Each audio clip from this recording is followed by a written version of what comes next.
salah satu pelaku itu bawa mobil Honda Jazz yang sudah dimodifikasi.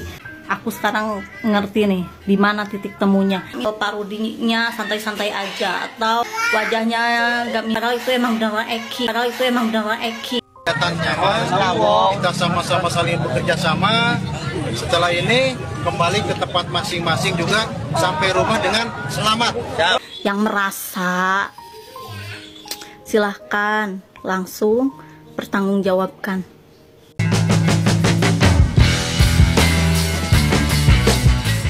Nah guys, selamat datang kembali. Ini adalah updatean terbaru tentang kasus Vina. Check it out. TC wilayah Kota Kabupaten. Pada prinsipnya saya cuma berharap minta aman. Rekan-rekan juga di sini kegiatannya kita sama-sama saling bekerja sama. Setelah ini kembali ke tempat masing-masing juga sampai rumah dengan selamat. Kemudian mungkin harapan saya setelah selesai ini supaya rekan-rekan jalan juga aman. Mungkin baiknya kalau motor pada saat pulang dicopot aja, dicopot bisa menjaga. Cuma sebentar lagi mau lebaran, supaya lebaran kita selamat, sehat, ya. Saya titip di jalan aman, jadi supaya aman, tolong armada dicopot aja. Yang penting rekan-rekan sudah menjalankan apa yang menjadi misi di sini. Jelas ya? Jelas. Bisa saling mendukung? Bisa saling menjaga? Baik, terima kasih semuanya. Saya tutup, Wassalamualaikum warahmatullahi wabarakatuh. Netizen nge-up terus kasus Vina Cirebon, dapat apa? Dapat pahala, dapat karma baik, dapat amal ibadah. Karena nggak mungkin kalau manusia punya hati kita membiarkan kezoliman, membiarkan ketidakadilan, apalagi dengan kasusnya yang sangat bengis, tragis. Miris ya. Nah, aku selalu meyakini ya, apapun perbuatan yang kita lakukan pasti ada pahalanya, pasti ada timbal baliknya. Nggak ke kita pun, ke anak turunan kita. Kalau kita melakukan yang buruk-buruk ya, biasanya juga nanti anak turunan kita tuh dapat juga getahnya. Sebaliknya, kalau kita lakuin yang baik-baik, anak keturunan kita juga pasti akan mendapatkan karma baik dari orang tuanya. Percaya. Nih, buat para pelaku sama yang pelindung pelaku ya, kalau semisalkan hati kalian tidak terketuk, percayalah hukum tabur tuai itu ada, nyata ya. Oke. Nih, sebaiknya saran aja nih ya, yang merasa silahkan langsung pertanggungjawabkan. Nih, banyak lu nih, aku nih lihat nih ada dua Vina ya. Vina Cirebon itu rilis pertama film di Trans 7 itu dari 2017. Nih yang ini nih gambarnya, yang Yuriko ya pemeran Vinanya, sama yang Naila Deni Purnama ya, yang ini yang di bioskop. Itu di sana yakin nggak mungkin seseorang bikin film apalagi based on true story nggak ada clue sama sekali, nggak ada kasih pesan tersirat, pasti ada. Yuk up terus ya.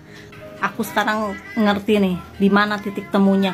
Ya pantesan aja semakin diusut makin kusut. Orang dari awalnya aja udah kusut, pabaliut kata Sunda Maya. Nih lihat, nemuin berita dari Radar Cirebon ya, rekonstruksi pembunuhan Vina dan Eki. Tersangka menolak melanjutkan rekonstruksi. Kenapa ini rekonstruksinya? Aku nggak tahu nih, nggak ngerti, nggak bisa masukin videonya. Nantilah kali ya aku masukin videonya. Tuh, lihat komen-komenan juga. Baru kali ini pakai peran pengganti. Coba nebak-nebak apa gimana ya? Kasusnya sungguh spesial, semua pelaku pakai peran pengganti agak lain cina ya. Nih, jadi sejak kapan ada rekonstruksi pakai peran pengganti? Semua tersangka kompak nolak, gak mau bikin rekonstruksi ya. Maybe ya, mungkin bingung kali mau ngelakuin apa gitu kan. Ya suuzonnya gini lah ya, suuzonnya misalkan salah tangkap, gimana pertanggungjawabannya kalau semua salah tangkap? Ya ampun kan, apa kagak kasihan. Jadi kalau mau ngusut tuntas kasus ini benar-benar harus dari awal, harus dari penyidikan awal lah. Bener-bener ini mah pantesan ya pusing 7 keliling, Yalah, orang dari awalnya juga begini kayak benang kusut. Coba deh Honda Jazz yang sudah dimodifikasi. izin Stitch nyanyi nih. Menurut penerawangannya Nyai Dewi Larasati, katanya salah satu pelaku itu bawa mobil Honda Jazz yang sudah dimodifikasi. Ya, bayangin aja tahun 8 tahun yang lalu bawa mobil Honda Jazz, kayaknya bukan orang sembarangan sih. Gak apa-apa lah ya, kita juga harus menghargai ya yang namanya penerawangan dari anak-anak indigo kayak Om Hao, kayak Nyai Dewi, kayak gini-gini. Kalau bisa dijadikan bahan petunjuk kan apa salahnya ya kan? Masuk logika juga. Kalau nggak ada yang bawa mobil, gimana itu? Kan TKP-nya bukan di flyover ya, dihabisinya, dieksekusinya. Apa darah-darah nggak bercucuran? Apa banyak yang curiga ya kan? Jadi masuk akal kalau misalkan salah satu pelaku bawa mobil. Kenapa gue sampai telusuri mantannya Eki? Berawal dari podcastnya Uya Kuya, katanya sebelum kejadian beberapa hari, Vina pernah nangis karena perutnya dipukul sama mantannya Eki. Nih, gue nemuin kan akun Angel F di VT gue sebelumnya. Ternyata si Kirei Adivanasya juga itu sama orangnya ya, sama Angel F. Nggak tahu dia punya berapa akun ya. Nih, ada komenan dia real ya, ini gak ngadi-ngadi, jejak digital itu gak akan pernah hilang. Dia komen sendiri Eki bener mantannya ya. Terus dia juga ada istilahnya komen Eki belum siap, Eki pergi gitulah ya. Intinya ada kata-kata gamuan lah ya, gagal move on ya. Kita juga mama pernah muda kali ya. Ada beberapa memang mantannya pacar kita misalkan yang gak move on, cegil ya, banyak ya. So pasti kalian juga pernah ngerasain lah, ada satu mantan obses banget sama cowok kita gitu. Coba nih lihat foto-fotonya sama kayak di si Angel FY. Jadi kenapa harus telusuri orang ini? Bisa jadi kan kemungkinan orang ini yang dimaksud sama Vina, pacarnya Eki ya, mantan pacarnya Eki ya kan. Berarti kalau Eki punya pacar dua, enggak ya. Dan di akun Angel FY itu dia upload foto cuman di tanggal 13 Mei 2016 aja sama si Eki itu. Tuh coba lihat nih, sama fotonya kayak si Angel FY. Nah, berarti harus telusuri nih orang ya. Tuh, Saya itu selama berumah tangga dengan beliau tuh nggak pernah nuntut apa-apa. Saya nggak dinafkahi lahir batin secara lahir, saya diem. Pada saat saya dinelantarkan beberapa bulan, tiba-tiba beliau datang, saya nggak pernah ngajak ribut. Ya saya cium tangannya, saya buatkan teh, saya siapkan makanan. Beliau makan, saya tungguin sampai selesai makan. Saya menjalani kewajiban saya sebagai seorang istri, diranjang, melayani beliau. 1 jam, 2 jam ditinggal. Saya coba selalu sabar. Nggak apa-apa. netizen nge-up terus kasus Vina Cirebon dapat apa? Dapat pahala, dapat karma baik, dapat amal ibadah. Karena nggak mungkin kalau manusia punya hati kita membiarkan kezoliman, membiarkan ketidakadilan, apalagi dengan kasusnya yang sangat bengis, tragis. Miris ya. Nah, aku selalu meyakini ya, apapun perbuatan yang kita lakukan pasti ada pahalanya, pasti ada timbal baliknya. Nggak ke kita pun, ke anak turunan kita.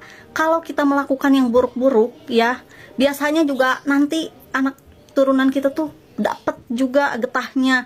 Sebaliknya, kalau kita lakuin yang baik-baik, anak keturunan kita juga pasti akan mendapatkan karma baik dari orang tuanya. Percaya. Nih, buat para pelaku sama yang pelindung pelaku ya, kalau semisalkan hati kalian tidak terketuk, percayalah hukum tabur tuai itu ada, nyata ya. Oke. Nih, sebaiknya saran aja nih ya, yang merasa silahkan langsung pertanggungjawabkan. Nih, banyak clue nih, aku nih lihat nih, ada 2 Vina ya. Vina Cirebon itu rilis pertama film di Trans 7 itu dari 2017. Nih yang ini nih gambarnya, yang Yuriko ya pemeran Vinanya, sama yang Naila Deni Purnama ya, yang ini yang di bioskop. Itu di sana yakin nggak mungkin seseorang bikin film apalagi based on true story nggak ada clue sama sekali, nggak ada kasih pesan tersirat, pasti ada.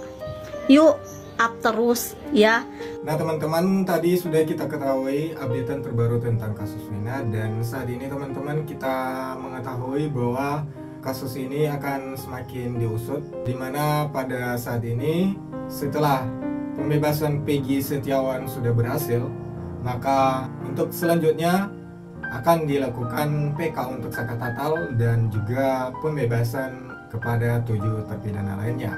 Dan semoga saja teman-teman ini akan berjalan dengan baik. Kita doakan tim kuasa hukum Saka Tatal, juga tim Pradi dan juga Kang Deddy Mulyadi, semoga mereka berhasil seperti kuasa hukum Peggy Setiawan sebelum ini. Namun apabila memang terbukti para terpidana yang masih dalam tahanan adalah pelakunya, menurut teman-teman bagaimana? Silakan komen ya di kolom komentar di bawah ini.